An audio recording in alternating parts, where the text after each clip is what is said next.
Bos días. Antes de dar por iniciado o Foro Vilagarcía 21 pola recuperación económica, quero agradecer a La Voz de Galicia a organización dunha iniciativa que, ademais de centrarse nunha temática de vital interese para Vilagarcía, crea un espacio de encontro entre os diferentes axentes económicos e sociais para que todos poidan expoñer e intercambiar ideas, contrastar accións e debater propostas na procura de novas solucións máis eficaces e efectivas. Tamén agradezco a La Voz de Galicia a oportunidade que nos brinda para divulgar entre a cidadanía o traballo que se está a desenvolver dentro do Concello para darlle a volta a esta situación transformando a debilidade nunha oportunidade para a renovación e o fortalecemento da nosa economía. Abordamos neste foro o maior reto que nos enfrentamos a nivel global, a recuperación económica tras unha pandemia que, a maiores da traxedia humana que supuxo, orixinou unha crise mundial de dimensións colosais. Organizacións internacionais e os gobernos de todos os países están a traballar nas medidas para a recuperación, tanto a través de estrategias conxuntas como as propias de cada Estado. É o seu deber e é necesario. Pero de forma paralela, as administracións públicas máis pequenas, que non quere decir menos importantes, as que estamos en primeira liña na atención ao cidadán, tamén temos que actuar. Non podemos quedarnos de brazos cruzados esperando, porque o tempo que tardemos en actuar é tempo perdido que nunca recuperaremos. Así o entendemos dende o Concello de Vilagarcía. Dentro das nosas posibilidades decidimos poñer todos os medios e recursos dispoñibles en favor da reactivación económica, atendendo nun primeiro momento as necesidades de extrema urxencia relacionadas coa crise sanitaria. Fomos unha das primeiras administracións locais en adoptar medidas de calado económico para salvar os sectores máis afectados polo paro da actividade productiva no noso municipio. En pleno confinamento, o Concello de Vilagarcía xa tiña posta en marcha a primeira liña de axudas directas para autónomos, pequeno comercio e hostelería locais, a que destinamos 400.000 euros de fondos municipais, aos que sumamos outros 200.000 euros na edición de 2021. Casi 800 persoas acolléronse a estas axudas directas que oscilan entre os 300 e 800 euros. No verán, co levantamento do confinamento e a reapertura do comercio, puxemos en marcha outra medida para reactivar o consumo na nosa cidade, mediante a emisión de bonos compras subvencionados polo Concello no marco da campaña que denominamos Son da Casa. A medida do éxito dos bonos dánolo o retorno económico que tivo, xa que os 112.500 euros investidos polo Concello nas 3 edicións multiplicáronse por 5, inxectando uns 600.000 euros ao pequeno e mediano comercio, a hostelería e pequenos negocios do sector servicios. Estas e outras medidas xa en marcha recóllense entre as numerosas accións previstas no Plan de Promoción e Recuperación Económica Vilagarcía 21, que reúne de forma estructurada todas as liñas de actuación a desenvolver para levantar a nosa economía local. É un plan ambicioso e transversal, que abarca todos os sectores no noso tecido socioeconómico e que busca o aproveitamento das sinerxias e a potenciación de todos os recursos existentes e dende todos os nosos ámbitos. Para acadar estes ambiciosos obxectivos destinamos algo máis de 1 millón de euros para a execución deste plan de reactivación, un investimento moi importante tendo en conta a capacidade económica do noso Concello e que supón un enorme esforzo que estamos dispostos a realizar porque estamos convencidos de que merece a pena. Pero para que dé o resultado que todos desexamos, deben confluir dúas cousas máis. Primeiro, ten que ir acompañado do necesario apoio das administracións superiores, autonómica, provincial, estatal e incluso europea, en materia de financiamento, por suposto, dentro das competencias que cada un ten.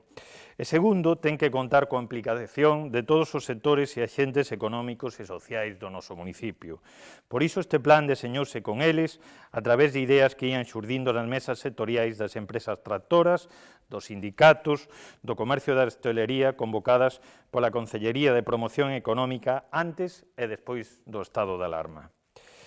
Este é o traballo que estamos a facer dentro do Concello de Vilagarcía no último ano e que se complementa coa forte vertente social que rexe dende sempre a actuación deste goberno municipal, máis aínda dende que a pandemia deixou en situación de extrema necesidade a moitos veciños e veciñas.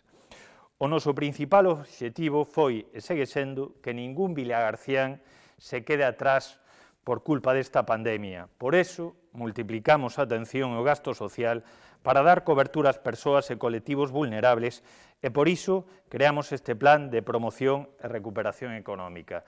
E por iso, como dixen ao principio, dar gracias a la voz de Galicia e, por suposto, este foro, esta materia, é máis necesario que nunca. Moitas grazas.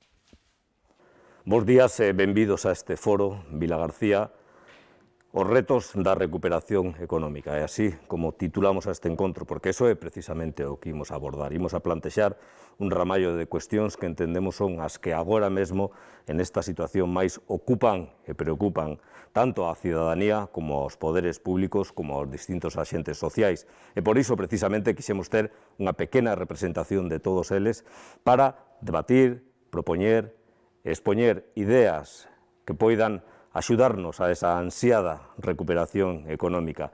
E paso a presentar xa de seguido aos 5 convidados que hoxe nos acompañan.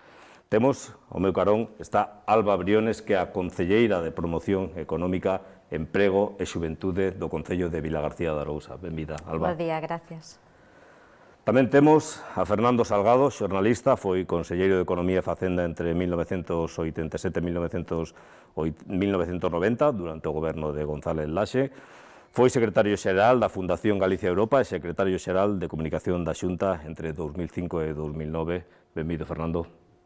Hola, que tal? Bos días. Bos días.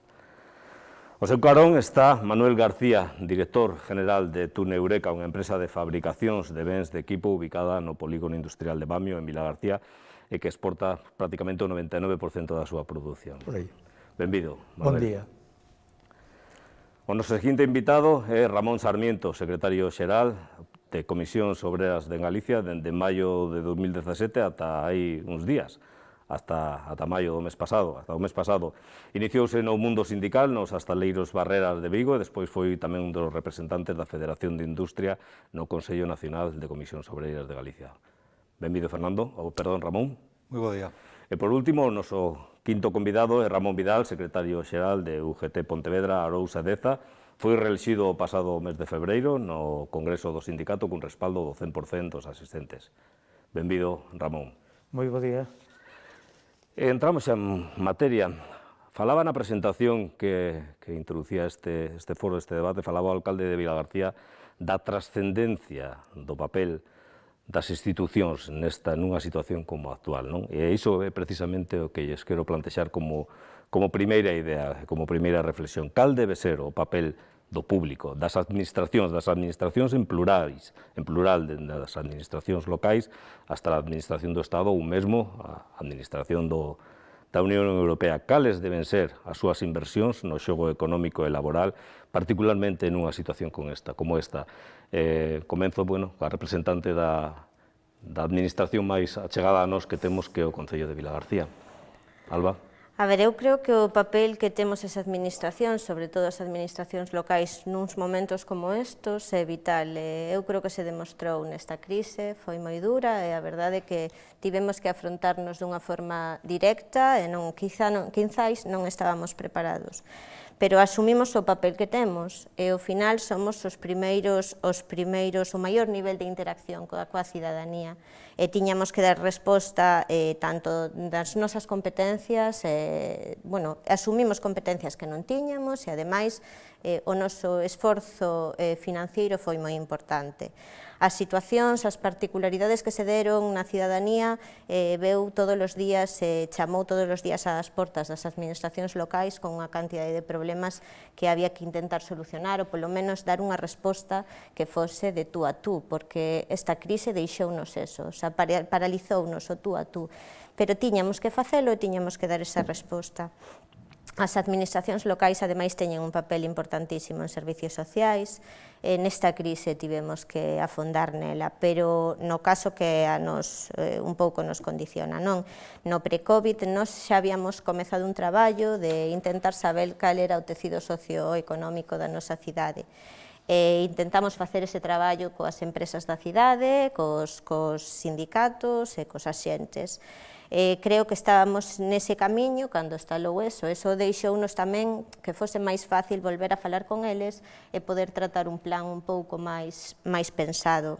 Eu creo que fomos, a verdade, dos primeiros en sentarnos un segundo, pararnos e facer uns plans para orientar as nosas políticas públicas, que ao final creo que era o que necesitábamos, paliar ou máis ben axudar a paliar pois o primer golpe.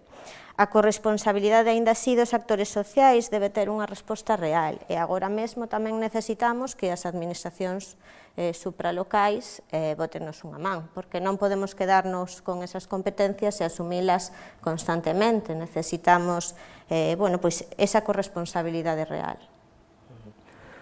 Fernando, ainda que vostede xa non ten responsabilidade, sí que coñece ao goberno autónomo dende dentro cales son as funcións que debe asumir neste momento ou que pode asumir neste momento e que trascendencia poden ter de cara aos distintos sectores do ámbito social. Vamos a ver, a economía capitalista é unha economía ciclotímica, non? Móvese por fases de euforia e depresión, outra vez euforia e outra vez depresión, de ciclos, non? Claramente. E cando o ciclo caeu, está baixo, neste caso, por un caso atípico, claro que pola pandemia, que teñen que facer as administracións públicas? Pois unha política económica xeitada, e só hai tres maneiras de enfocar a cuestión cando está baixa, non? A primeira, unha política económica que non existe, isto é, non facer nada. É unha tentación para calquer goberno, digo, non fago nada, e como isto se move en ciclos, pois xa virá a recuperación, e evidentemente que ven. Cal é o problema? Que, entre tanto non ven a recuperación, pois unha ou dúas xeracións de traballadores, e de familias, e de empresas, van ao tacho, son irrecuperables. O que pasou, claro, na crise financeira do ano 2008.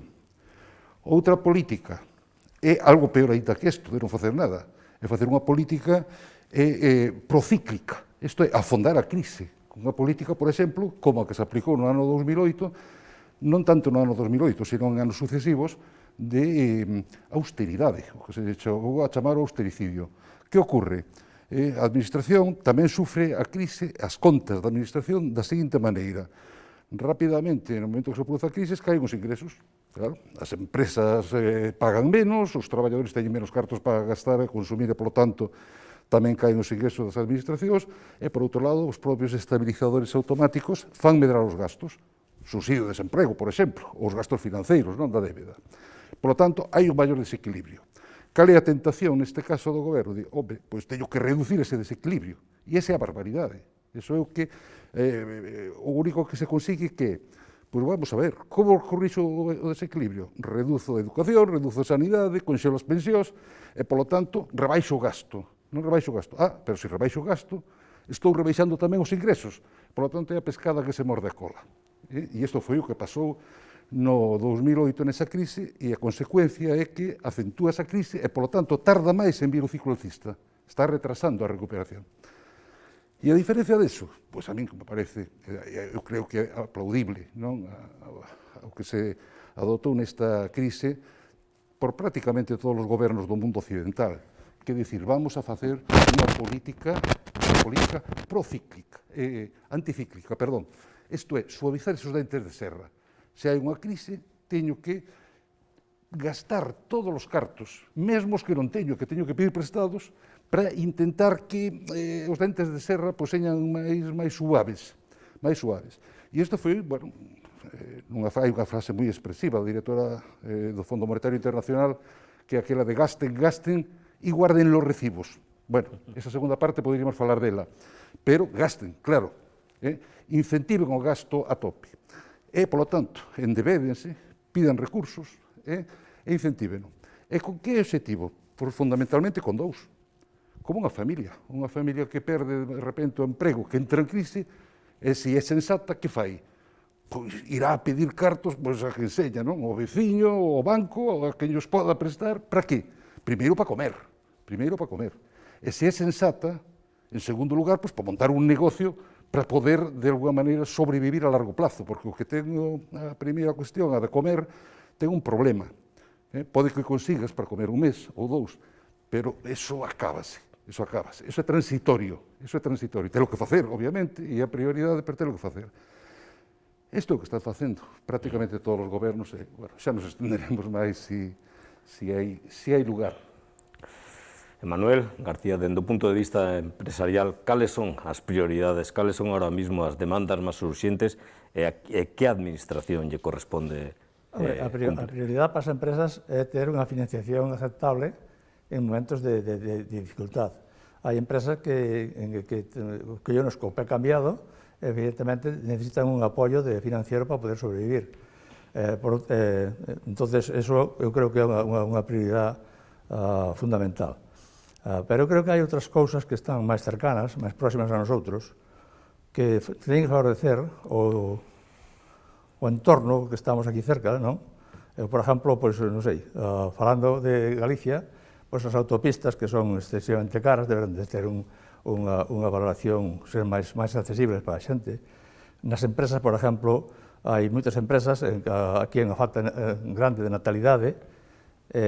Como se pode resolver eso? Porque eso vai ser o futuro de Galicia, vai ser que haya xente para traballar. Entón, unha das cousas que se pode plantear, por exemplo, nos polígonos industriales ou nas zonas onde haya concentración de personas, pois chamarlle un nido de nenos, ou facilitar que as mulleres ou as familias podan ir en un certo momento, deixar aos nenos a poder seguir traballando, en períodos escolares igual.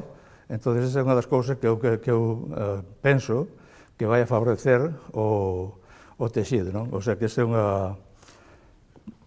Básicamente é un pouco o que eu creo que se poden facer cousas nese sentido.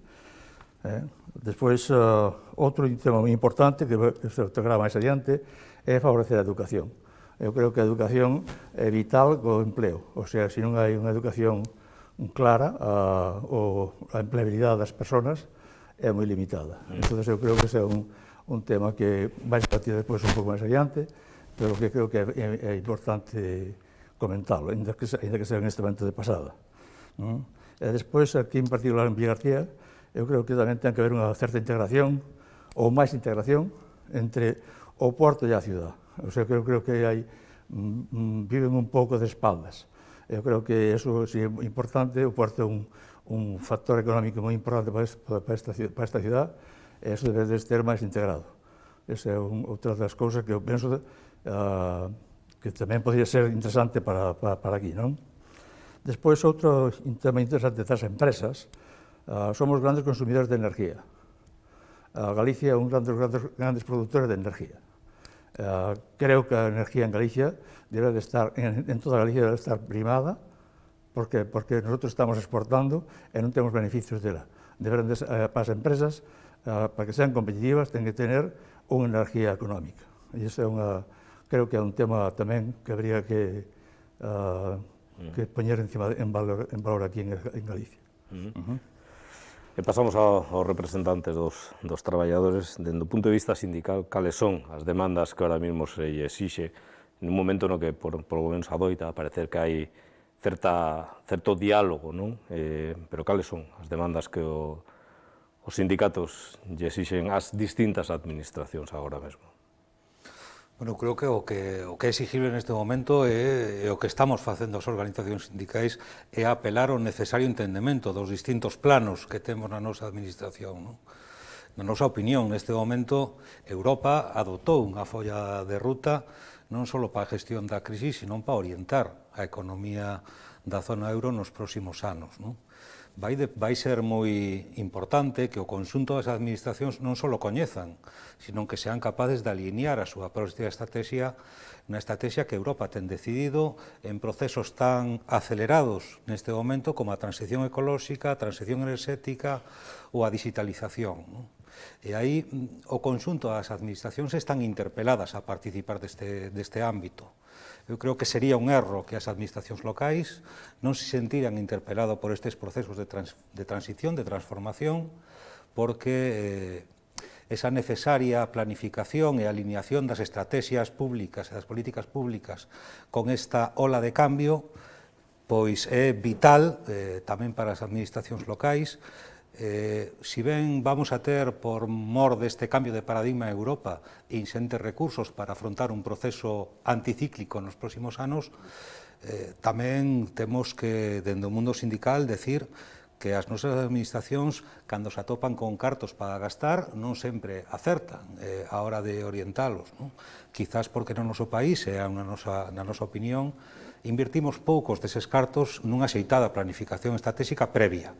Hoxe, o conxunto das nosas administracións deberán estar facendo un inxente gasto de recursos para dispoñer de un plan estratégico de como impactan ou como gestionar estes procesos de transición no concreto.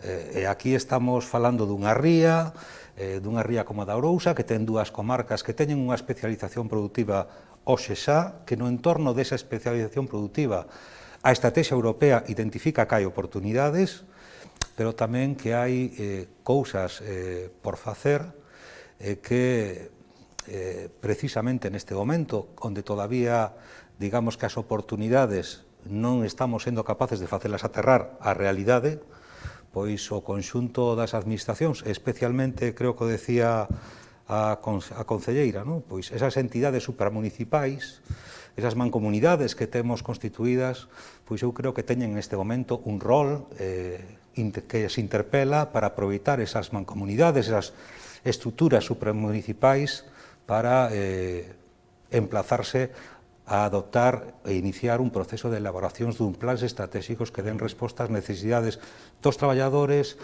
das traballadoras, das empresas e da sociedade no seu conxunto, porque este proceso de transición vai mudar a sociedade. E vai haber rexións que salan pois en un proceso moi próspero, pero tamén vai outras rexións que van a quedar polo camiño. Ramón. Pois temos que analizar o presente e tamén sin olvidarnos o pasado, o pretérito. Temos, como dixeron os compañeiros, pois unhas experiencias do recorte, de coller e pechar os ollos, non actuar e actuar de forma procíclica, non contracíclica. E vimos os resultados que tuvemos. Si ben na situación que estamos agora mesmo, estimamos que xa mirando o final, aliscando pois unha nova situación, unha situación mellorada, pero con un cambio rotundo. Estamos nunha revolución agora mesmo, estamos no medio dunha revolución, e no medio desta revolución vennos unha pandemia que colle e bloquea todo e rompe todo. Da noite para mañán, dun día para outro, colleu e pechouse todo. Determinados sectores que tiñamos nos que estábamos fortalecidos e que serviron nas anteriores pandemias para, digamos, enxugar un pouquiño a nosa penosidade, pois rompeu e rachou. E tivemos que coller e, bueno, pois tuvemos un goberno que estuvo atento desta parte, chegou a consensos e a acordos con todas as partes, coa parte empresarial, coa parte traballadora, e buscou alternativas de apoio aos ERTES. Os ERTES que en outros momentos foron utilizados de outra forma moi distinta, senón foron de extinción, moitos deles de extinción. Se fago memoria, foi unha memoria dolorosa. En cambio, agora mesmo non. Esta vez, pois, utilizáronse, sempre se poden utilizar mellor, pero correctamente. Pouco a pouco teremos que ir salindo deles moi pouquiño a pouco. E a medida que as necesidades e a situación non lo plantexe. E con posibles reversións, porque non sabemos aínda, nós non o temos claro, desde o UGT non nos temos claro, de que isto sexa un camiño recto. Vai ser un camiño con dificultades. E nesas dificultades temos que ter unha administración competente e capaz para coller e para desarrollar desde todos os ámbitos. Evidentemente, o ámbito máis cercano e o que chamamos con máis facilidade e que teñen maior sensibilidade porque están no día a día é o ámbito da concellalía, do concellal, do concello, e despois en estruturas moito máis elevadas teñen que coller e ser sensibles e darlle apoio a esa situación. E entonces, con todo eso, pois, como digo o compañero, argumentalo todo e buscar esta revolución que temos agora mesmo, motivado por as novas tecnoloxías, motivado por os novos canales que hai agora mesmo e por unha nova situación que nos leva a un cambio productivo, un cambio do modelo productivo que levamos dicindo moitas veces, non de forma truncante, pero sí de forma matizada. E entonces todo isto temos que telo claro e co trasfondo da educación, evidentemente necesario, e co trasfondo da comunicación e enerxía, algo fundamental agora mesmo.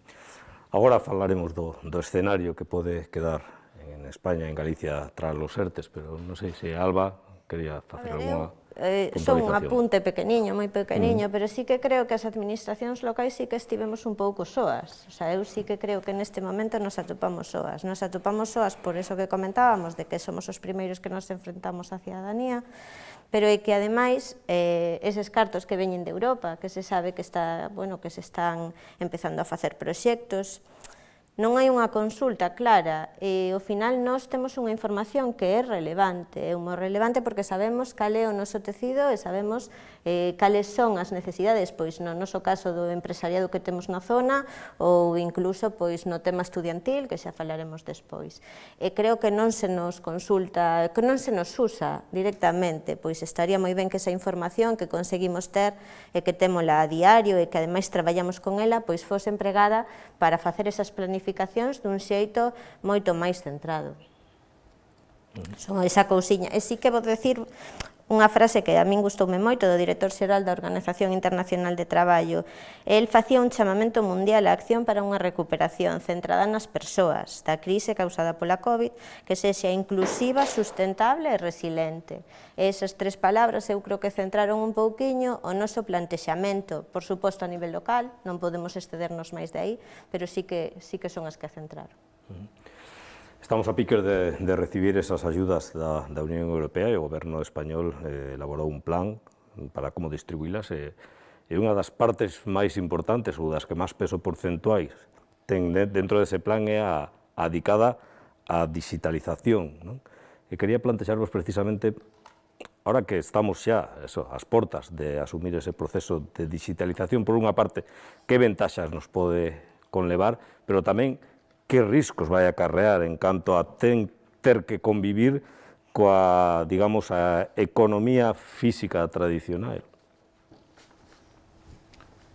Calquera de vos. Sí.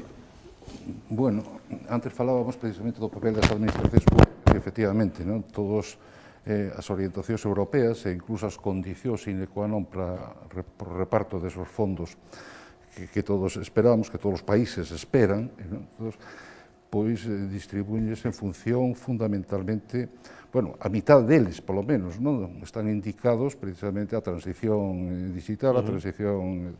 Vamos, que ademais de invertir moito para superar a crisis, estáse transformando ou preténdese transformar o modelo económico. Claro, e isto son dúas tarefas distintas. Unha cousa era facer, como decía Samuelson, aquele economista que dicía, oiga, cando teñan crisis, fagan pontes, aínda que non vayan a ninguna parte, pero fagan pontes. Claro, decía, oye, para reactivar, aquí dice, fagan pontes, pero que vayan a algún lado, non? E que vayan a algún lado, pois eso, no sentido ecologista e no sentido digital. É un proceso inevitable, non? Da digitalización, e, polo tanto, como é inevitable, pois hai que verlle as partes positivas. E a parte positiva, fundamentalmente, pois ten que incidir sobre a productividade. Isto é a capacidade de riqueza que xera cada traballador cun tipo de ferramentas dado, non? Con unha parte de capital. E a productividade, pois, parece que sí. Eso vai axudar, pois, a acelerar os procesos, a atender mellor aos clientes, non? Etcétera. Bueno, todo eso. O inconvinte, pois claro, os problemas que sempre plantexa toda a transformación tecnolóxica. O primeiro que se pensa é no emprego. Digo, oiga, primeiro, moitos traballadores non serán capaces de adaptarse, non, a ese novo mundo, outros incluso lles provocará rexeitamento, e, ademais, pois, haberá sustitucións, primeiro, de capital por traballo.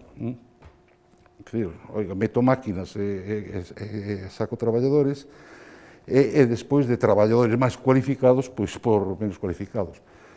É así, as transicións son complicadas, non? A medio plazo e a longo plazo, sen embargo, son moito máis optimista. Sempre que houve un proceso de revolución tecnolóxica, sempre foi o temor, non? Aqueles anarquistas ou rudistas que andaban queimando máquinas porque decían que lle quitaban os postos de traballo, anos despois demostrouse que non, que aquelas máquinas ainda daban máis postos de traballo, non? Pero é certo, un momento de transición é complicado. Seguro que os sindicalistas que temos con nós poderán falar máis ben deste asunto, non? Esta transición, a digital, a que nos leva, que nos vai traer? Maior capacidade cultural, de lecer, de intervención, ou nos vai sacrificar máis? Esa é a dicotomía. nos vai sacrificar máis e vamos estar totalmente pendentes das novas tecnoloxías, as 24 horas do día, vamos a traballar de forma telemática na casa e sin tempo. A min recórdome cando comenzaron os ordenadores, eu acórdome que cando entrábamos a traballar en determinadas factorías, entraban antes os informáticos media hora antes para poñeros a funcionar, para que empezara o motor a funcionar e a quentar, os acordades, metían os programas e empezaban media hora antes, e despois iban entrando. E todo eso, os principios eran que íbamos a ter maior tempo de disfrute, maior tempo de lecer. Por qué? Porque resulta que non íbamos a ter que andar con papeles de calco, nin con nada, sino que automáticamente se iban a facer e íbamos a coller.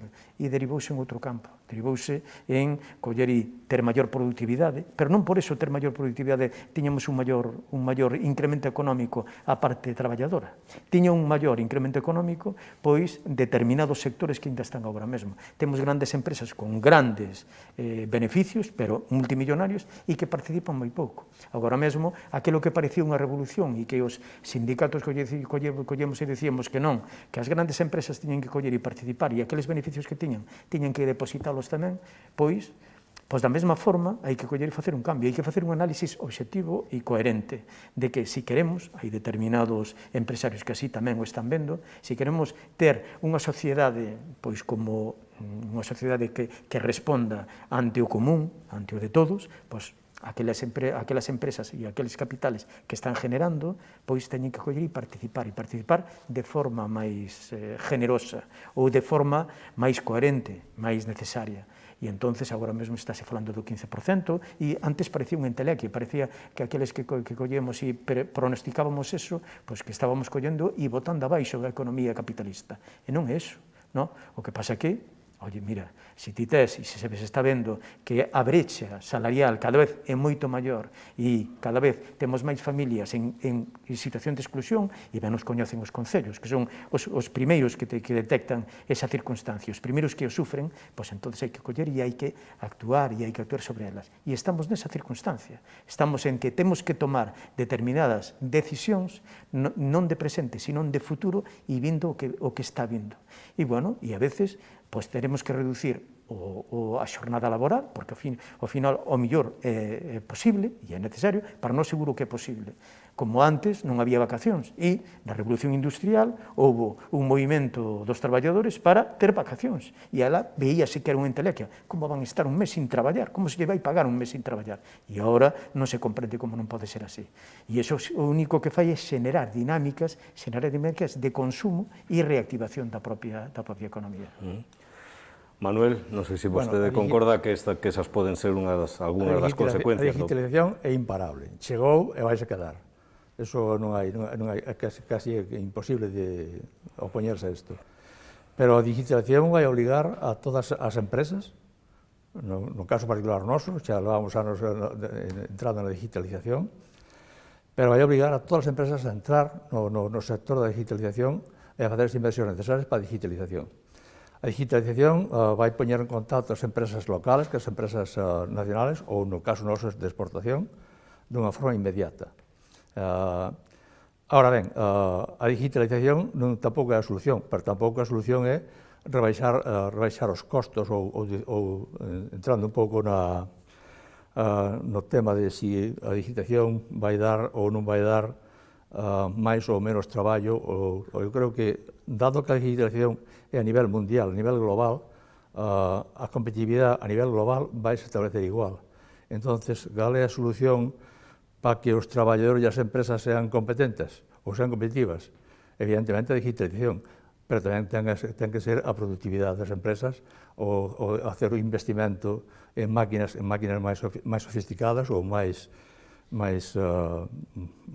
digitalizadas, e con eso as empresas poderemos competir en igualdade de condicións con outras empresas e con outros estados que xa están facendo isto tamén.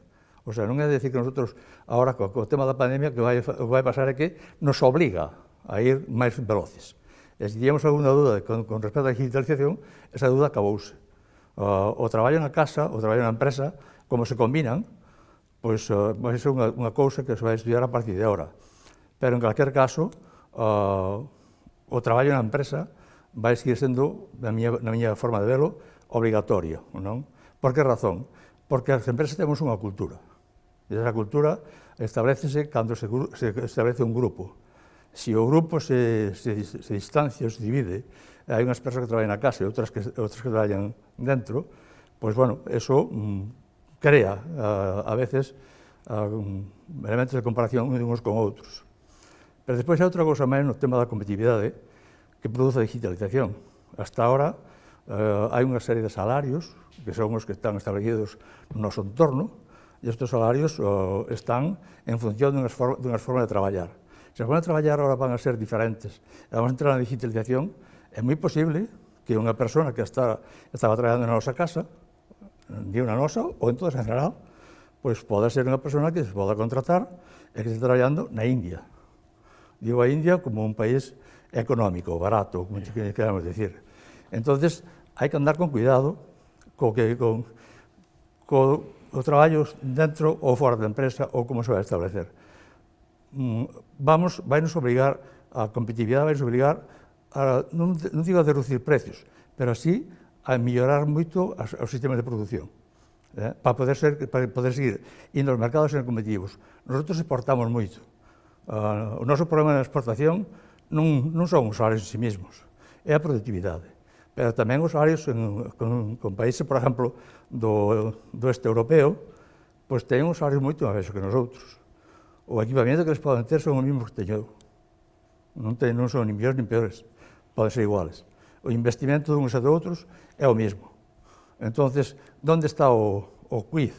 O quiz está en ser máis productivo, eso forma parte da educación de xente, pois senón, con eso podemos facer que as máquinas funcionen mellor. Pero o salario, sendo importante, quizá non sea a única baza, pero a xente ten que adaptarse, e as empresas tamén, a formar os equipos para poder facer isto.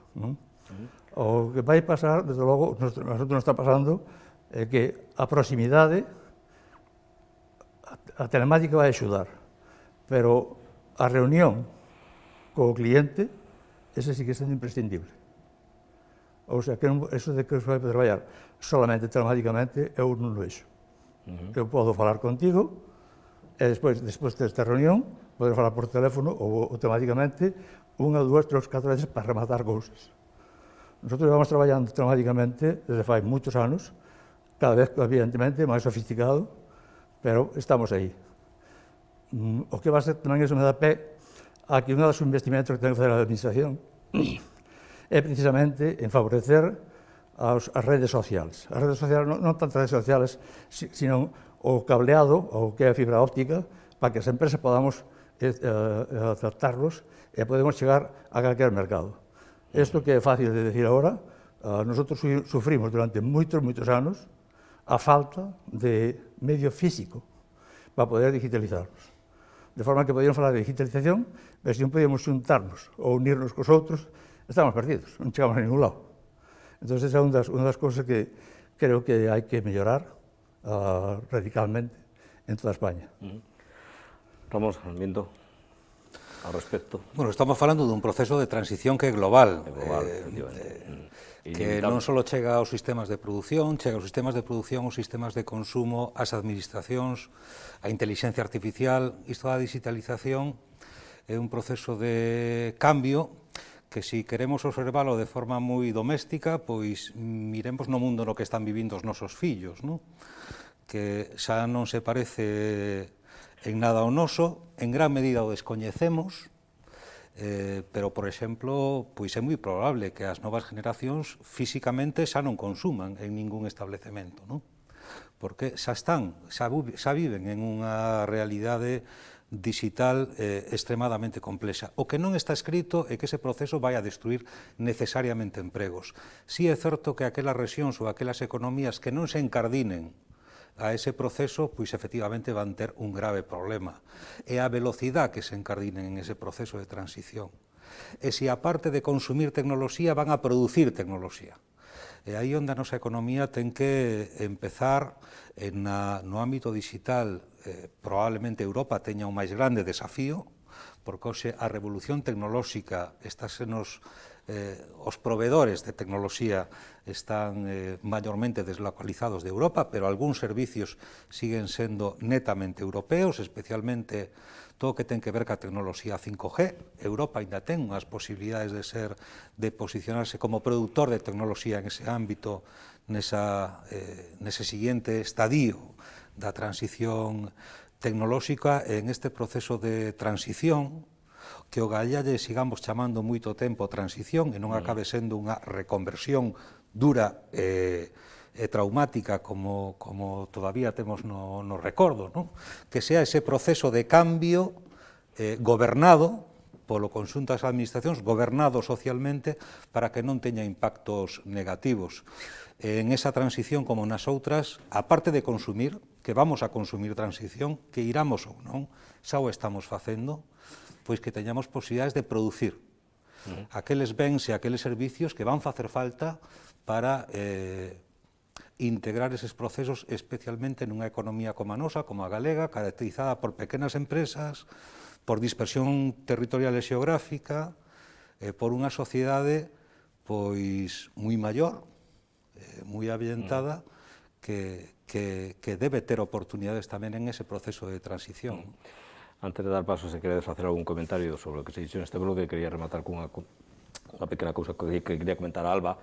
Case sempre que se fala de transición ou de evolución na digitalización, como escoitamos agora, vaisnos a cabeza inmediatamente ao mundo empresarial ou ao comercio. Pero claro, hai un ámbito que non pode quedar alleo a esa digitalización, que son as administracións. Están sendo as administracións suficientemente conscientes e estánse implicando o necesario para asumir ese proceso que tamén a elas lles vai resultar inevitable?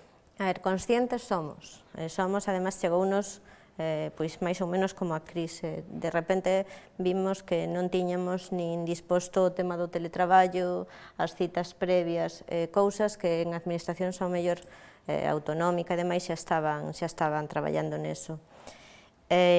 Vémonos ademais con dous partes. Por unha parte, intentar decirlle á cidadanía que estamos aí e que vamos a apoiar esa transformación, tanto para as pequenas como as medianas empresas, que son as primeiras que intentan que lles socorremos, e temos que estar aí. E por outra parte, a cidadanía de pé, que de repente atópase que cada vez que abrimos un proceso e digitalizamos, vense un pouco excluídas.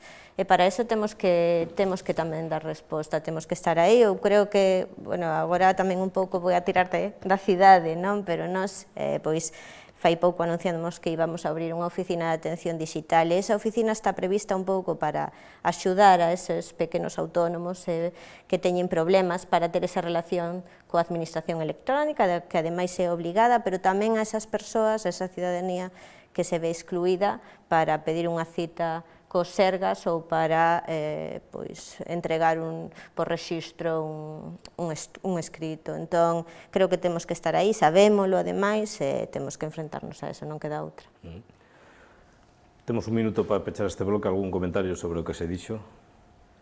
Eu matizar o que din aquí os compañeros, os empresarios, que hoxe en día que non teña, ou a empresa que non teña unha boa rede de comunicación digital, pois é unha analfabeta, é unha empresa pois con un grado enorme de analfabetismo, porque é unha ferramenta imprescindible hoxe en día, é imprescindible. E ter esa liña e ter esa comunicación corresponde pois á administración coller e chegar aos acordos con aquelas empresas para que todos os centros de traballo teñan pois a mellor das ferramentas para coller e utilizalas, porque a utilización é a nivel mundial, é que senón non existes, hoxe en día non existes. Falaba antes Ramón Vidal de que vai pasar tras os ERTEs. Esa é unha realidade que tamén, igual que a digitalización, ímonos ter que enfrentar en breve, non? Ás veces temos a sensación de que neste momento estamos vivindo unha realidade ata certo punto artificial, non? Xa que hai un conxunto moi grande de traballadores, de autónomos e de empresas que están subsistindo ou mantendo certo nivel de actividade gracias a que existen medidas como poden ser os ERTEs, non? Pero chega o momento de aterrar, vai chegar o momento de aterrar. Como considerades, que panorama pode agardarnos cando rematen os ERTE. Casi empezamos polos representantes sindicais. Bueno, creo que a realidade, a través dos ERTEs, dá resposta a unha decisión gubernativa de paralización de actividade, afortunadamente está a piques de rematar, non?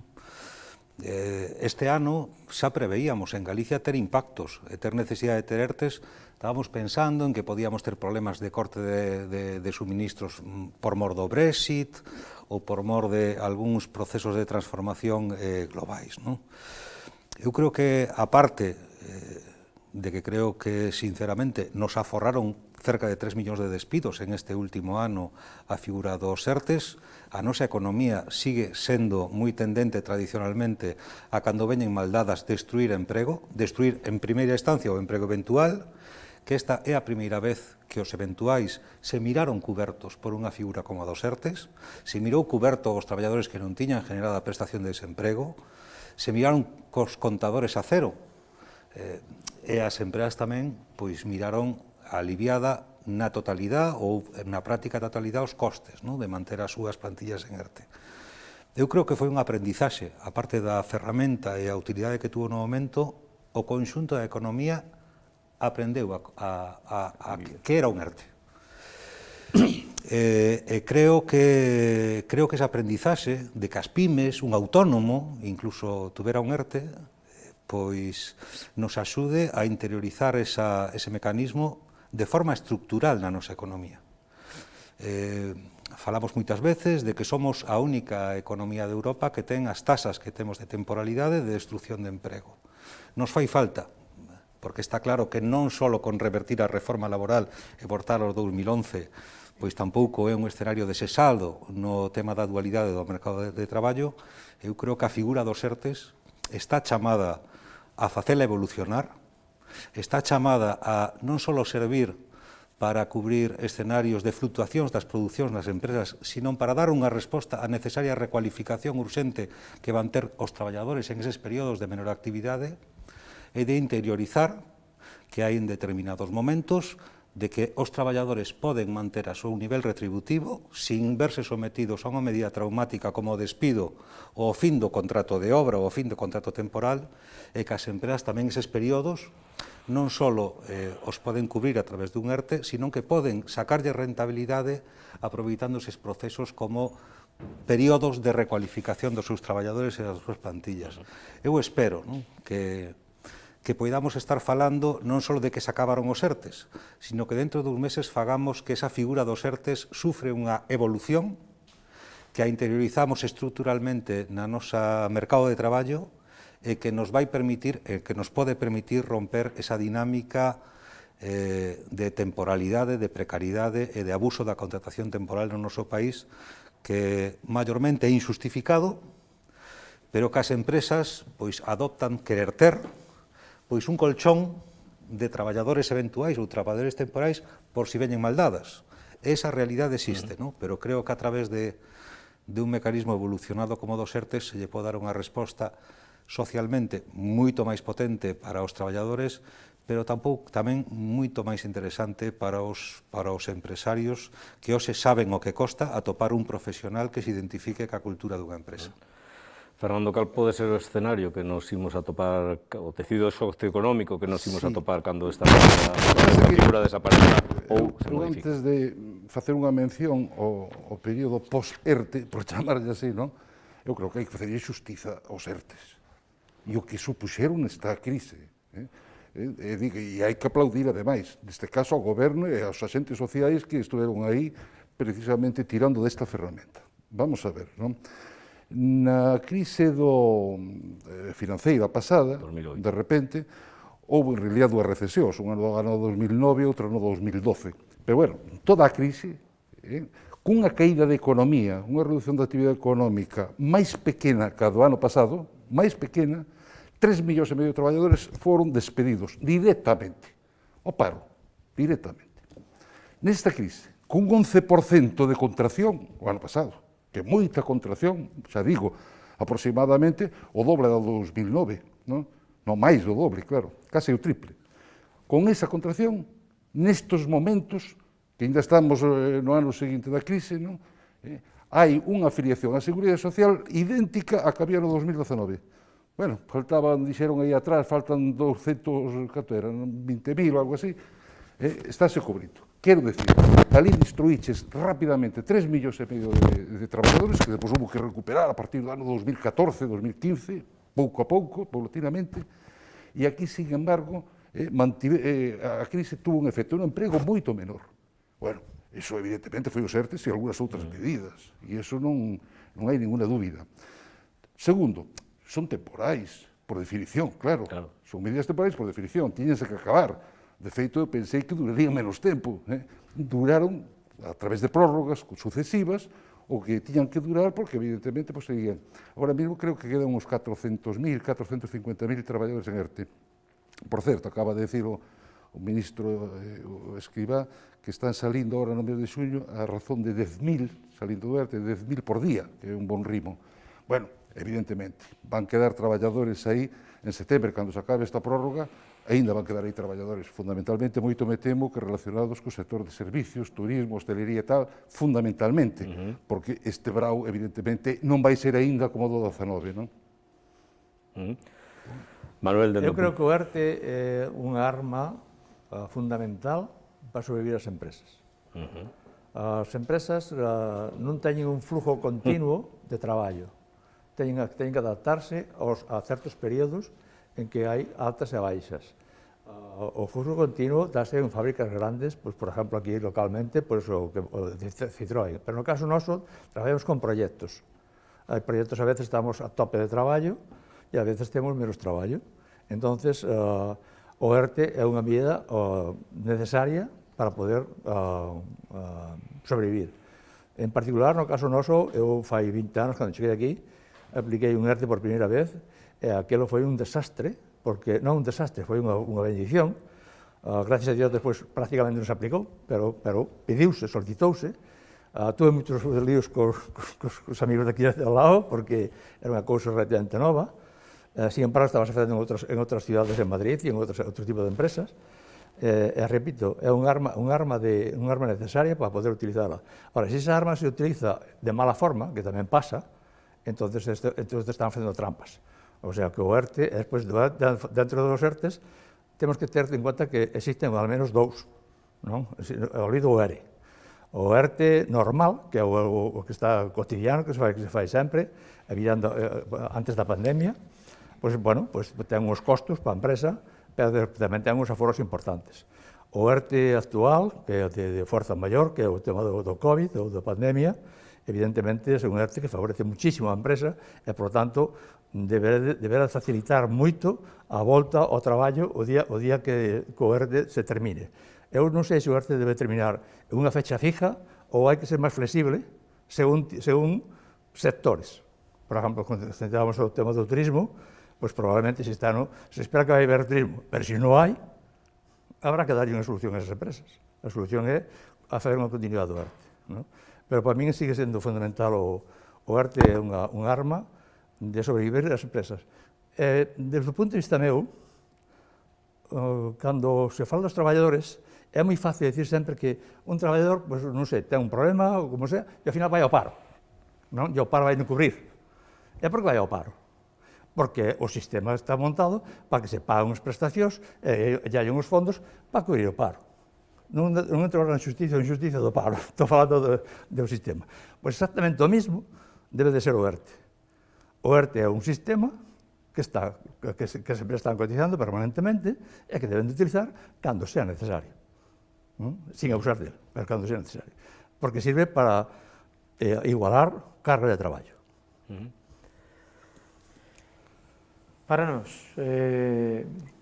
estimamos que evidentemente ten que ser gradual. Nesta pandemia, hai sectores que se están respirando ahora mismo, están respirando ben, algúns incluso saliron moito máis potenciados, pero hai sectores que dependen moitísimo da situación pandémica e da evolución, da apertura do fluxo dos cidadáns. Temos como exemplo Portugal. Portugal estaba aberto aos ingleses.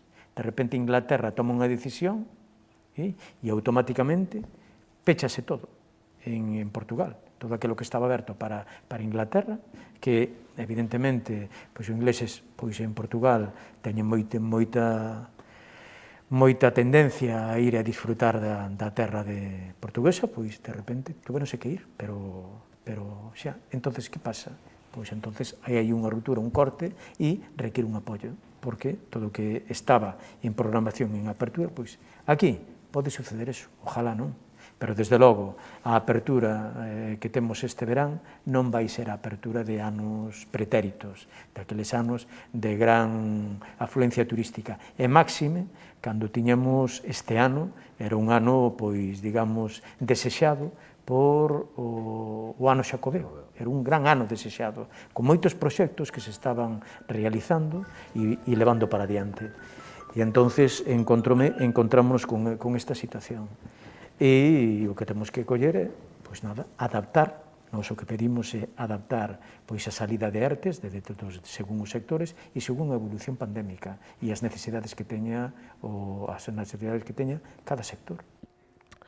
Respecto ás administracións locais, é evidente que non hai unha responsabilidade directa en canto á aplicación dos ERTES, pero está claro que a existencia do ERTE seguramente condiciona tamén o mantemento da actividade local nas cidades e, por suposto, tamén evita situacións persoais que seguramente de outro xeito, se non existiran, repercutirían nos concellos porque se terían que facer cargo de actuacións sociais que posiblemente os ERTES teñan invitado. Non sei cal é a relación ou a sensación que tedes respecto aos ERTES. A ver, para nós foi o gran acerto na xestión económica desta crise, en diferencia, como falaba Fernando da anterior, para nós foi un amortiguador claro, un amortiguador ademais non só de o que podía vir de axudas sociais, de aumento nos servicios sociais, senón ademais pois da sensación de medo. A cidadanía afrontou a entrada na crise, na pandemia, con moito medo e irse para casa sen ningunha outra alternativa podería haber causado, bueno, pois eu creo que un auténtico caos social. Eu o teño así convencido, e falamos a veces co grupo de goberno, creemos que, sinceramente, ese amortiguador foi o gran acerto desta xestión, e sei que houve algúns problemas que se debatiron xa sobre o tema burocrático dos ERTES. Tamén é certo que levábamos minorando esas administracións que tiveron que enfrentarse á xestión dos ERTES durante varios anos, co cal, pois, o mellor iso danos un balance do que debemos de facer no futuro ou de como debemos de xestionar as nosas administracións. Xe temos aquí con nos ao director xeral de Túnel Eureka, que é unha das empresas, das industrias máis importantes da comarca da Arousa. Unha comarca a que, por desgracia, a desindustrialización lle está afectando dun xeito importante, como lle está afectando ao conxunto de Galicia. Non nos entramos, será por diversas causas, dende a transición ecolóxica, deslocalización, etc. Pero, sin dúbida, a industria en Galicia está sufrindo un parón importante, o cual implica que, de repente, estamos sendo aínda máis dependentes do sector servizos. Ata que punto está condicionando eso a economía galega? Bueno, falando da industria que a mí me ocupa, me preocupa, sin duda ninguna que estar ubicado onde estamos é un hándicap no caso de exportación. Pero tamén é unha ventaxa, porque podemos, gracias aos sistemas que estamos falando de ofimática, de telemática, de digitalización, podemos estar conectados dunha forma moito máis cercana do que estábamos hasta ahora. Nosotros estamos continuamente en conferencias con nosos clientes, digamos que casi prácticamente todos os días. O problema que nos encontramos últimamente foi, que nos afectou bastante ademais, é precisamente o hecho de que a situación que temos do COVID evitou ou pospuxo que viaxes que tínhamos programado facer ou ben viaxes que viñen a facer con nosotros non se fixeran. E iso fixo que certas unha cousa que nós podíamos haber conseguido se perderon polo camín. O sea que si nos está afectando de alguna forma esta situación, non? O sea que pero, bueno, somos optimistas po ano que ven, e unha cousa que empezamos a notar ahora mismo é a falta de materiales. ou o retraso dos materiales. O sea que hai certas materias primas que, aparte de subir o precio infinitamente, que eso vai ser un problema para as empresas, porque teñan que analizar e discutir con os seus clientes os incrementos de precios correspondientes, pero hai outro problema máis, e é que en certos materiais que nosotros estamos utilizando teñen períodos de entrega de 4 a 5 meses desde hoy para diante. Entonces, esa é unha medida que nos vai afectar ás empresas sin duda ninguna, a ver como podemos resolver esa situación. O sea que vai ser moi importante para nosotros esta nova situación. Sin embargo, eu creo que por lo menos, son optimista con respecto ao futuro. O sea que eu creo que moitos proxectos que, como consecuencia do COVID, se retrasaron, aí digamos que uns se retrasaron, algúns desapareceron, pero os que se retrasaron están aí e van a vir. Entonces, por eso creo que son optimista, porque entendo que todo o que está, digamos, estancado vai, cando a economía a posibilidade de vernos, e volvo a repetir a palabra de física que antes decimos, o sea que a agitación axuda, pero o contacto físico vai ser inevitable. No momento en que ese contacto físico o podamos facer, ben viaxando, que viaxen a vernos, vamos a volver outra vez a un estado de normalidade. Eu calculo que de aquí a final de ano, no noso sector en particular, vais a empezar a establecer esa vinculación. Hemos visto que durante prácticamente un ano, eu recordo o ano e medio, a última visita que eu fixen a Noruega, creo que foi o día 9 de marzo do ano pasado. E xa non podemos ver máis. Pero meus clientes nórdicos ou alemanes tampouco vieron vir a verme. E ese para nosotros é un tema moi vital. O tipo de proxecto que nosotros facemos exige a información permanente, pero tamén exige a visita personal. Son compatibles os dous e son os dous necesarios. Que pasa? Que na nova situación, se antes se facían 50 viaxes, agora vamos a facer 2. O sea, aí vamos a ganar moito, vamos a ser moito máis ágiles, pero esos dous son absolutamente necesarios.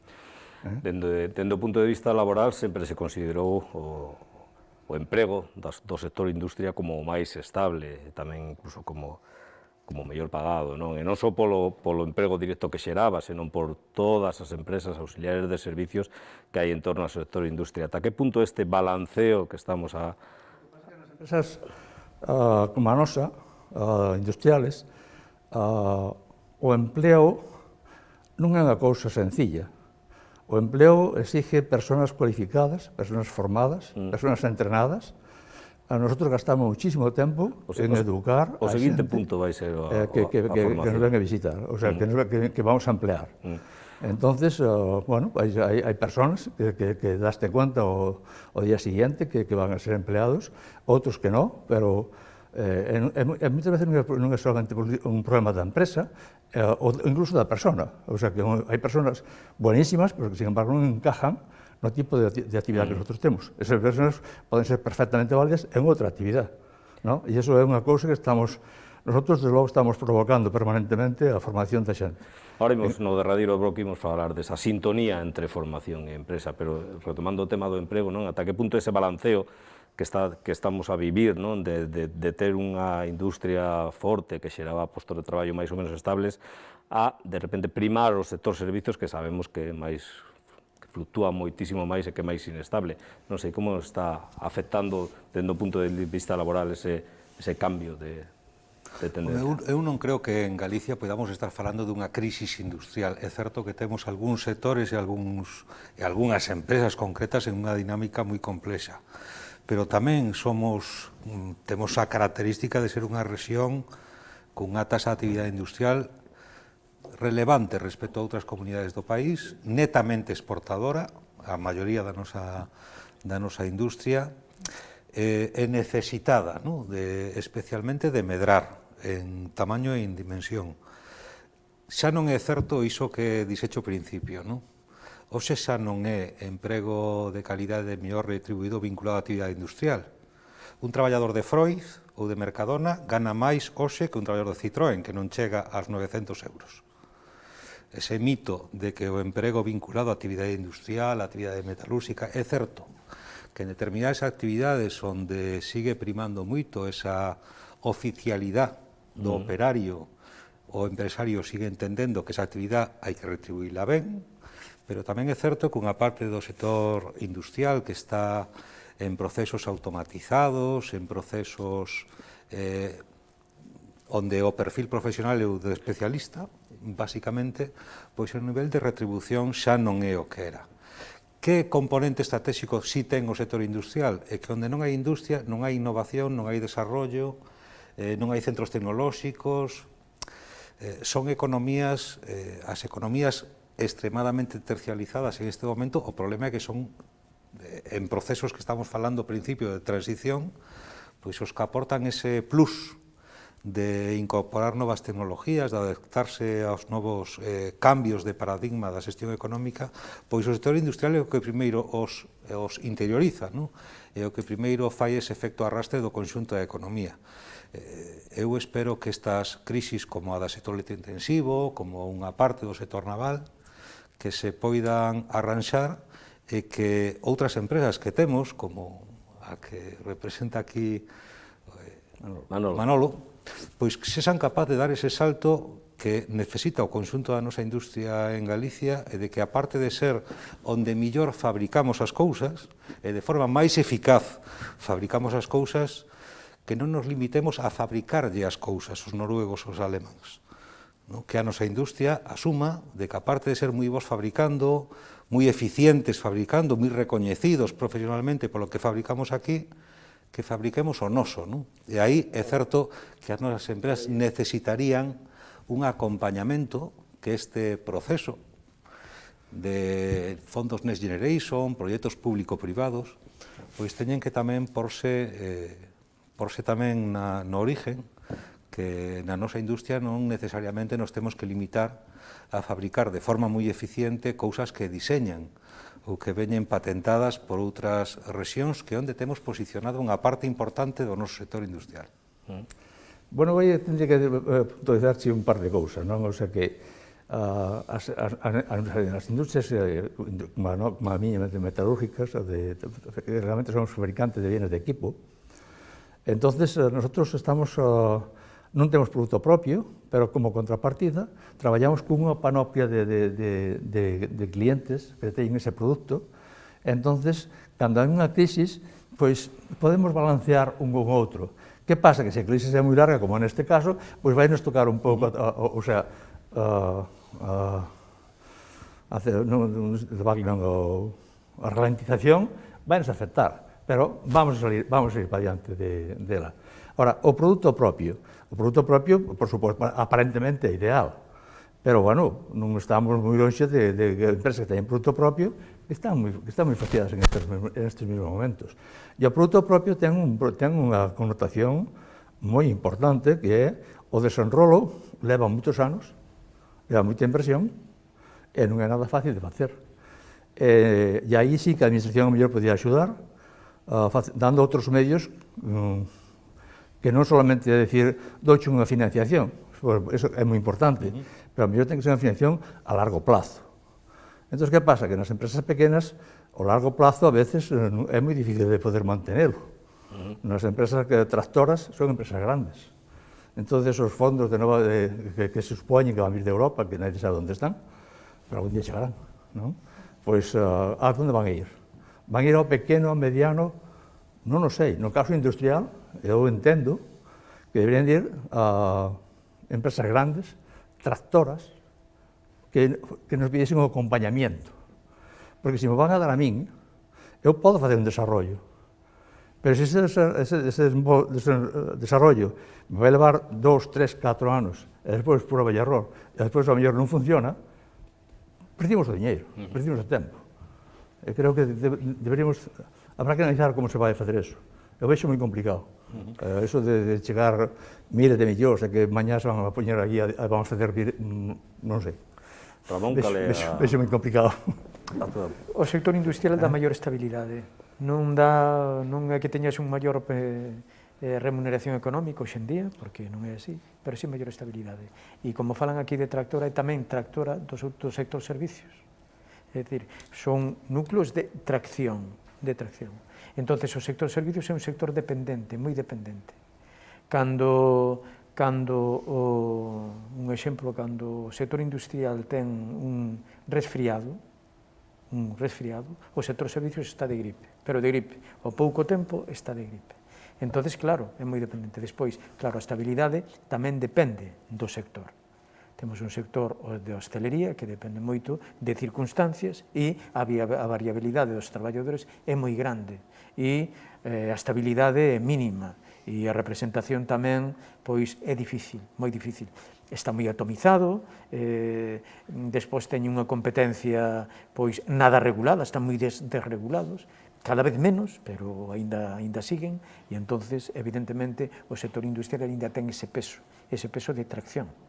E grandes cidades son recoñecidas polo sector no que están, e a non ser de algunhas que, por a reconversión, que Dios queira que non volte a pasar, senón que sexamos alumnos aventaxados e podamos sortealas con anterioridade, con prontitude, non esperar a que nos pase o tsunami e nos arrase con todo, senón que estar atentos e poñer aqueles alicerces para coller e poder contela. E todo isto está vinculado, evidentemente, ao sector industrial, e como acaban de decir aquí, está todo vinculado á educación. A educación é un garante da potenciación e do desarrollo de novo. Evidentemente, cando non invertimos en ciencia, a ciencia colle e busca e dá alternativas e dá solucións e novos usos e novos modos, e con unha grande, evidentemente, con un grande produto engadido. É un gran produtor engadido. Evidentemente, como din aquí tamén, de longo recorrido. Entonces, ese longo recorrido ten que estar tutelado polas administracións e darlle soporte ás administracións. E dispor recoller tamén produto.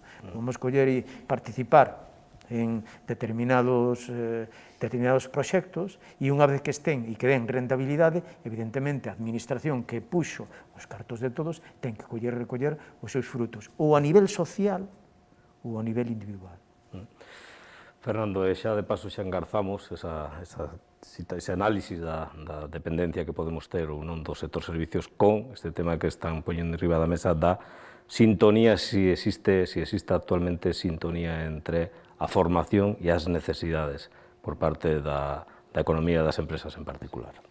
Deixame recalcar unha cousa que dixo Manolo moi interesante. Eu non sei onde van ir esos fondos europeos, por certo, eu creo que empezan a chegar esta semana a probas e non a primeira remesa, non?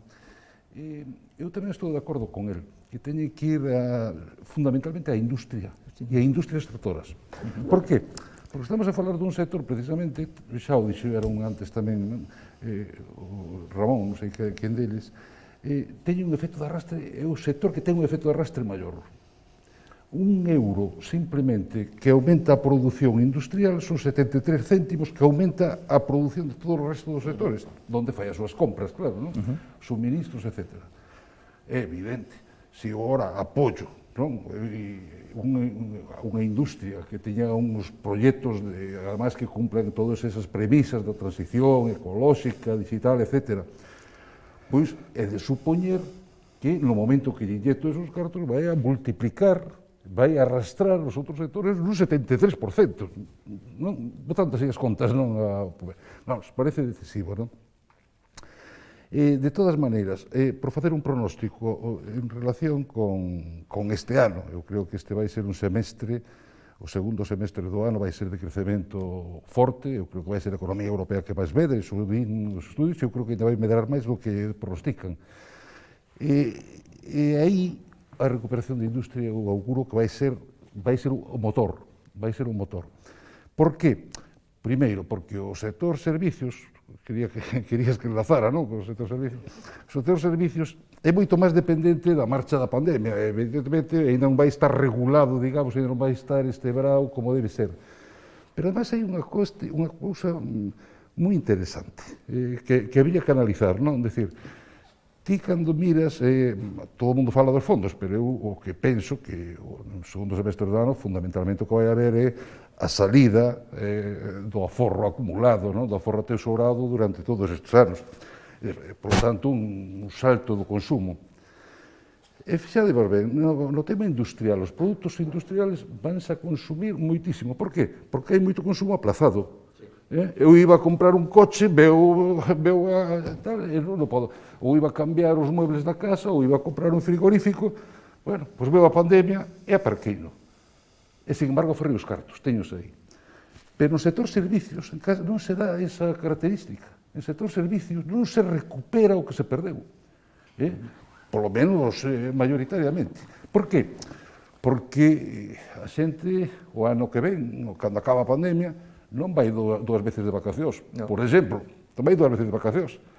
Ese viaxe que iba a facer perdeuse para sempre. Pois agora, cando se abran os establecementos, por exemplo, que sei, un peluquero, pois a xente non se vai cortar doble veces, non con doble rimo o pelo, para compensar o que perdeu. Esas sí son perdas xa definitivas. Entón, cando digamos, o sector servicios por fin alcanzou un nivel do ano 2019, en realidade estamos xa asumindo unhas perdas grandes. E, sin embargo, no caso da industria, vai a estar no nivel do 2019 e moi por encima, probablemente, o ano que ven. Era por diferenciar un pouco esas dúas características dos dous sectores. Pero, bueno, preguntaba da formación, si... Sí, bueno, quedame, Alba, dende o punto de vista municipal, cales son as iniciativas que se poden dar en canto ao fomento da industria e tamén, se podemos enlazalo co tema da formación, pois perfecto. A ver, nós, cando chegamos aquí, fixemos unha radiografía tamén de cal era o noso mercado laboral e somos bastante dependentes do sector servicios, como case toda a comarca. Entón, moitas das axudas ían un pouco polo que decías, o sea, ao final eles teñen unhas pérdidas que non van a poder recuperar, e a inxección da nosa administración foi un pouco por aí. Sempre houve dúbidas de se esas axudas directas podían ser eficaces coa axuda directa co sector servicios, pero nós consideramos que lle dábamos un pequeno empurrón. E ao final, se os nosos orzamentos se iban a empregar en axudarlles, pois intentar facer ese e outras accións máis dinámicas. Accións como as que explicou o alcalde, pois os bonos, si que xa foi outro tipo de acción máis para incentivar o consumo, un consumo que xerase unha economía real e unha economía directa e diaria. No caso da industria, claro, non somos competentes, a verdade é que o único que facemos, eu creo que o facemos, espero que sexa bo e que siga dando os froitos, e reunirnos co noso sector industrial e saber un pouco cales son as necesidades as pequenas que un goberno local podería asumir, pero tamén darlles voz para as relacións con outras institucións, e o mellor, pois, se eles, xunto con nós, podemos facer unha forza común e intentar, pois, cousas como as telecomunicacións, que falamos moitas veces nas reunións das empresas, pois creo que é interesante e que é a nosa responsabilidade como administración local. O único que si diríamos é que o sector industrial en Galicia, eu creo que é unha deuda pendente. É unha asignatura pendente, creo que é unha oportunidade, que o mellor este é un momento de repensar, de cal é a Galicia dentro de 10 anos, dentro de 20, dentro de 30, que queremos ter. Eu sei que a veces queda como que pensamos, que parece que pensamos moito, pero a veces hai que pararse e frenar e ver o que queremos ter, porque senón váisenos un pouco, despois vamos a falar incluso podemos metelo aquí, da conexión que hai coa formación. Pois agradecíacho, porque estamos xa casi fora de tempo, así que se engarzamos con eso, fantástico. Pois un pouco vai por aí, ao final, nós como administración local as competencias son mínimas, pero tamén fixemos unha lectura de cal podía ser a nosa interacción, neste caso, coa Consellería de Educación. Reunímonos cos ciclos formativos que había na cidade, reunímonos tamén cos axentes sociais e vimos un pouco se realmente ese texido que tiñamos nós era o que estábamos ofertando, e a verdade vimos que non, que estábamos moi lonxe deso. Entón, o mellor, sí que é certo que esa interacción cos administracións locais, con outras administracións, pode ser interesante nese aspecto. Ao final, nós queremos por dous cousas, non? Primeiro, falaban da FP, se a FP é agora vai a ser, bueno, pois a FP hai que darlle ese plus que ten en Europa, que Europa xa hai moitos países que ten a formación profesional garantista de cualificación, e ao final, pois, é darlle ese plus, non? Eu creo que é importante en este momento que pensemos todos cales son as formacións profesionais, as formacións superiores que necesitamos nos territorios e tamén cales poden ser, porque cal pode ser o futuro interesante para nós. Manolo, teño te escoitado Eu creo que moitas no tema veces. a formación e o empleo van da mau. Eso é ineludible, o sea que se non hai formación, o empleo non funciona. Entón, unha boa formación produce un bon empleo requiere unha boa formación. Eso para min é unha cuestión que non é que casi indiscutible. Nosotros, repito do que dixen antes, gastamos moito tempo e diñeiro en formar a xente para que utilicen máquinas que son moi sofisticadas. Desde xa fai muchísimos anos xa estamos traballando con controles numéricos. O control numérico non deixa de ser unha digitalización, chamalle como queira, pero é utilizar digitalización en máquinas, e desa xente que, visto por calquera desde fora, dice, pois, ese señor que profesión ten? Pois, esta profesión. Dice, no, este señor non ten esa profesión. Ten esa profesión porque ten esta formación. E se non é capaz de manejar unha máquina, se non é capaz de manejar un programa, de fazer un programa por os seus medios, non pode estar en esa máquina. Entón, neste campo, eu creo que é moi importante o que está pasando aquí na zona. Aquí hai tres centros de formación dual ou de formación de FP, e creo que iso é un tema vital para que as empresas podamos, dunha forma rápida, incorporar xente a nosa actividade. Por exemplo, no tema da formación dual, no caso en particular noso é en Valga, pero hai outro, se fose de marketing estaríamos aquí en Villagarcía, pero no caso noso pola parte metálica, estamos en contacto permanentemente con eles, recibimos alumnos que están traballando con nosotros, que están formando, pero a capacidade de formación nosa está moi agilizada. Fai anos, recordo que haber collido dous homes, e non tiñan nin idea do sector, pero decir idea quer decir nin idea do sector. Empezaron limpiando máquinas, o que vía desde fora dice, bueno, están abusando destes señores. Bueno, esa era unha forma de perderlle medo ás máquinas. Despois, un deles non seguiu para diante, porque non tiña, porque unha cosa que é importante é que hai que tener actitud aparte de aptitud. Entonces, se non tes actitud, estamos mal. Entonces, pero un continuou, e hoxe estaba manejando unha máquina, estaba manejando moi ben, máis ou menos a formación levounos do entorno de uns 3 anos, e ainda non está no nivel que debe de estar. Nese momento non contamos con a axuda de Valga, por decir, de FP, pero creo que o intercambio ou a colaboración das empresas do noso sector con formación profesional é vital. E como se asume e se entende a formación dende o entorno sindical? Prego-vos brevedade para rematar este bloque. O listado de institutos con formación dual, desde o noso punto de vista, é algo que deben desarrollar e debe profundizar. A súa empresa está aquí, en Valga, evidentemente, e está recollida. Este ano ainda non a temos. E unha conxunción entre a formación e as necesidades das empresas que están ao redor. A parte deso, non podemos quedarnos só aquí, debemos de coller e ampliar o espazo. E ampliar o espazo a titulacións universitarias e especialidades universitarias. E a partir de aí salen novos nichos de traballo, salen novas especializacións con alta tecnoloxía ou con unha tecnoloxía superior. Non desmerece esta, que esta é necesaria e imprescindible, senón que a complementa. E como exemplo temos noutras latitudes. Podemos poñer como exemplo Málaga. Málaga agora mesmo, que a universidade que teñen en Málaga, que é desarrollada en tecnoloxías, en novas tecnoloxías, e con uns grandes,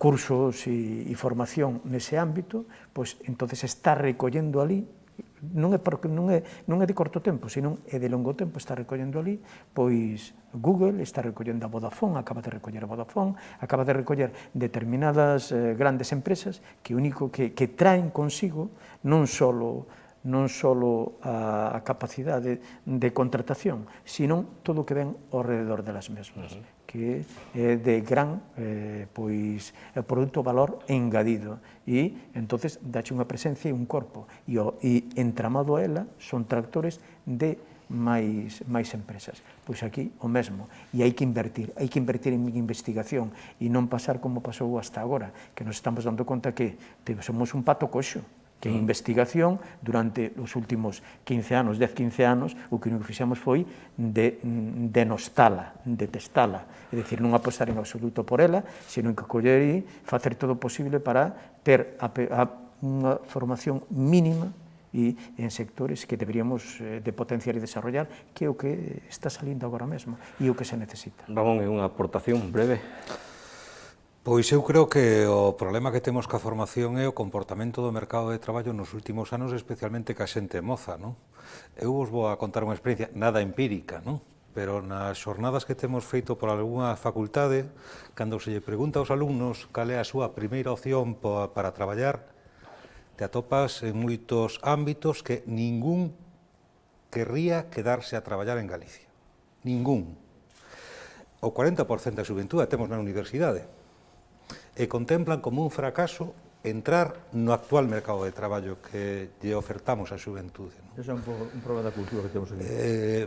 É un problema de que o mercado de traballo as novas xeracións lle está ofrecendo un porvir que é un salto de vallas, de becario, precario, de encadenamento da precariedade prácticamente a perpetuidade. Iso é imprescindible mudalo rapidamente, porque efectivamente na teoría a formación dual sería moi atractivo para o alumno, moi atractivo para a empresa, pero é certo que ahora que levamos uns pouquiños de anos desplegando a por Galicia, hoxe, a maioría dos ciclos de FP dual xa non temos alumnos interesados en facelos.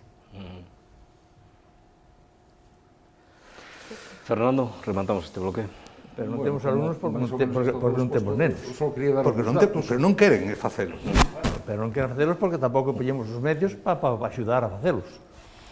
Por eso comentaba eu a fai momento o do colegio, porque as mulleres poden levar os nenos, ou o home pode levar un neno a deixar ir na época de traballo, pois ese tipo de actividades que hasta ahora eran impensables, pois tendremos que buscar unha solución ou vamos a morrer todos.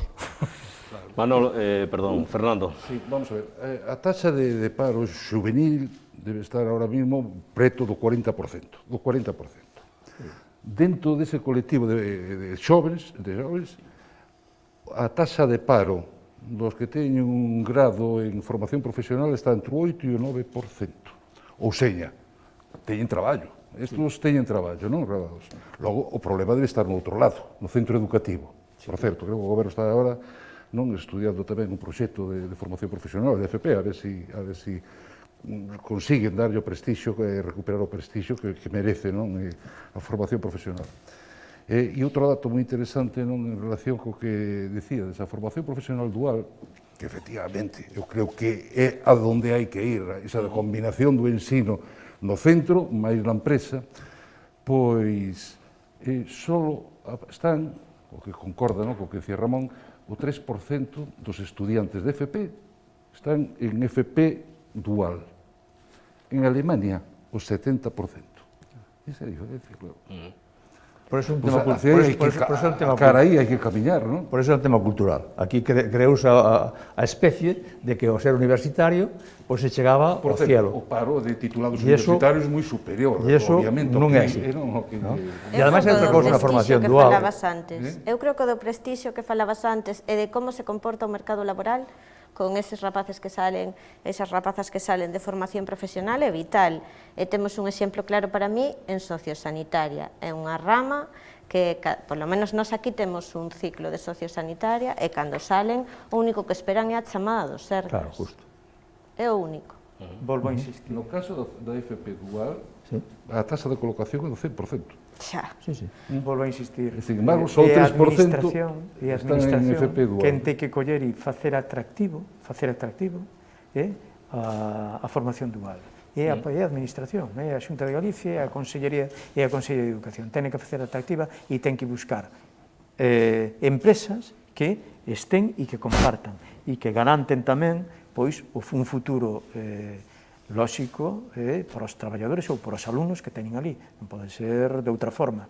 E, evidentemente, pois ten todas as características para seguir. E, falando de outro tema, bueno, pois nós tamén, eu tamén non é de forma empírica, pero conozco a un titulado universitario en Economía, como vos notas, que pasou non sei cantos tempo por Europa, e complementando o soldo que lle daban en Europa cos cartos dos pais para poder sobrevivir fora de Europa, fora de aquí. É dicir, hai de todo. E o que tiremos para o noso e o que temos que facer é arraigar a formación, arraigala aquí, arraigala en Galicia. A formación que temos hai que arraigala e hai que darlle pois o que necesiten para coller e para arraigala, porque é o futuro. Imos rematar, pero quero... futuro, senón que ademais a formación é unha escaleira social. Porque iso é unha cosa que nos olvidamos. A sair de baixo para arriba, salse, ademais de con traballo, con formación. E cando se van é unha inversión que perdemos. Bueno, a verdade que sempre nos pasa igual cando nos empezamos a quentar e cando xa temos que rematar. Pero antes de rematar, quería trasladarvos unha cuestión, unha pregunta, pero casi non, é de sí ou non. Hai uns meses fixemos un encontro, un foro parecido a este, relativo ao mundo da cultura. Claro, o mundo da cultura está pasando por momentos realmente complicados. Sen embargo, cando fixemos esta posta en común ao final, a sensación que quedou e o mensaxe que se trasladou é o momento máis difícil que pasamos na nosa historia, pero, sen embargo, temos a sensación, parécenos que é un momento de oportunidades. Quedou aí unha mensaxe como de certo optimismo, non a pesar das circunstancias. E quería trasladarvos a vos esa mesma pregunta para que me contestedes sí ou non, se a pesar de todo o que está acontecendo dentro do ámbito socioeconómico, tamén hai ese halo de esperanza ou tamén pensades que pode chegar a ser este un tempo de oportunidades, pero sí ou non, vamos, 20 segundos cada un. Rotundamente sí. Todo o tempo de oportunidades, todo o tempo de oportunidades. Existe máis, estamos nun cambio de modelo, nun cambio que afecta a todo e temos que coller e posicionarnos para acoller e para poder estar de seu, estar de cheo. Ramón. É un tempo de oportunidades, por ahora abstractas, pero hai que facelas aterrar e transformarlas en realidades, porque efectivamente están aí, non? Manolo. Bueno, sin duda a formación é unha oportunidade e é unha forma de seguir para diante, sin máis. Fernando. Sí, toda crise é un drama social, un drama económico, pero tamén un niño de oportunidades, eso non cabe duda, pero hai que aproveitalas, claro. Alba. Pois absolutamente, eu creo que é clarísimo para todos, é unha oportunidade de repensar tamén cal é a cidade, no noso caso, e cal é a Galicia que queremos para dentro duns anos. Bueno, pois con esta mensaxe de certo optimismo, de repensar, que sempre é importante, pechamos este foro Vilagarcía 21, os retos da recuperación económica. Agardamos que fose do seu interese, agardamos vernos en circunstancias un pouco máis propicias e que podamos falar realmente xa da reconstrucción e non dos retos da reconstrucción. Moitísimas gracias por ter participado con nós. Bo día. Gracias. Moi bo día. Moi bo día.